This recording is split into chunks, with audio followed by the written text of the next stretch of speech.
एक बार की बात है, पहाड़ियों में बसे एक गांव में लोग खुशी से रहते थे।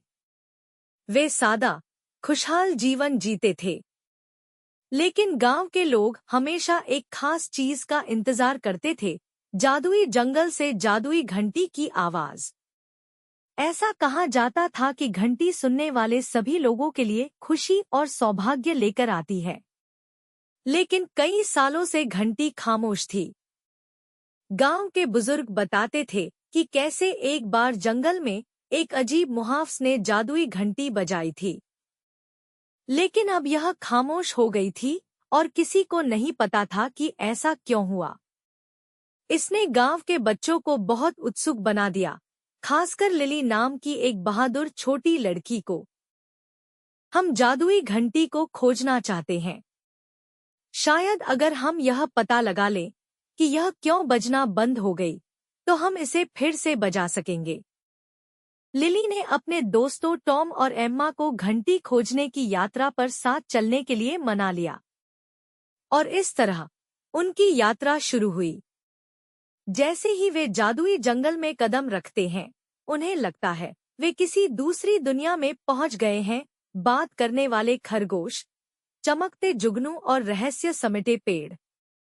जंगल जादू से भरा हुआ था, लेकिन साथ ही अजीबोगरीब चीजों से भी भरा हुआ था। ओलिवर नाम का एक बुद्धिमान बूढ़ा उल्लू एक ऊंचे पेड़ से बच्चों से बात करता है। जादुई घंटी सिर्फ वही बजा सकता है जिसका दिल साफ हो। लेकिन सावधान, यह एक पहेली से सुरक्षित है। आपका पहला सुराग यह है। वह नाड़ी खोजो जहां चांद सूरज से मिलता है। पहला सुराग हाथ में लेकर बच्चे जादुई जंगल में और आगे बढ़ गए। बहुत खोजबीन के बाद उन्हें छिपी हुई नाड़ी मिल गई, एक ऐसी जगह जहां चांदनी और सूरज की रोशनी एक साथ चमकती थी। वहां उन्हें दूसरा सुराग मिला। सुराग पर विचार करते समय उन्होंने एक गिरी हुई शाखा के नीचे फंसी एक छोटी गिलहरी को देखा। बिना कुछ सोचे समझे लिली, टॉम और एम्मा उस छोटे जीव की मदद करने के लिए दौड़ पड़े।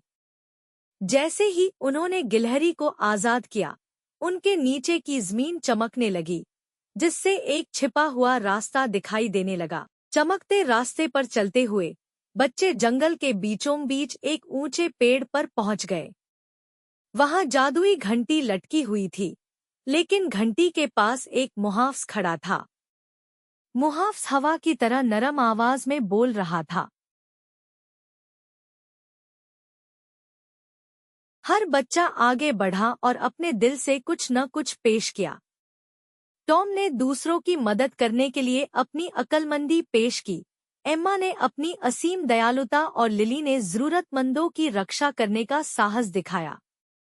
घंटी चमकने लगी, जब तक कि उसने पूरे जंगल को रोशन नहीं कर दिया। मुस्कुराते हुए मुहावस ने सिर हिलाया, लिली को घंटी बजाने की अनुमति दी। जैसे ही उसने धीरे से घंटी बजाई, जादुई जंगल में आवाज गूंजी, हवा में जादू भर गया। दूर दूर तक लोगों ने कई सालों में पहली बार घंटी की खूबसूरत झंकार सुनी। घंटी की आवाज ने गांव में खुशी और शांति ला दी। फूल खिल गए और गांव वालों ने महसूस किया कि जादू उनके दिलों में भर गया है। जादुई घंटी वापस आ गई थी और उसके साथ एक नई खुशी भी। लिली, टॉम और एम्मा हीरो बनकर गांव लौटे। लेकिन वे जानते थे कि असली जादू घंटी में नहीं, बल्कि दिल की दयालुता में था। उस दिन से घंटी हर साल बजती थी, यह याद दिलाते हुए कि सबसे बड़ा जादू बदले में कुछ भी उम्मीद किए बिना देने से आता है। और इस प्रकार गांव के लोग हमेशा खुशी से रहने लगे, यह जानते हुए कि जब तक उनके दिलों में दया भरी रहेगी, जादुई घंटी हमेशा बजती रहेगी।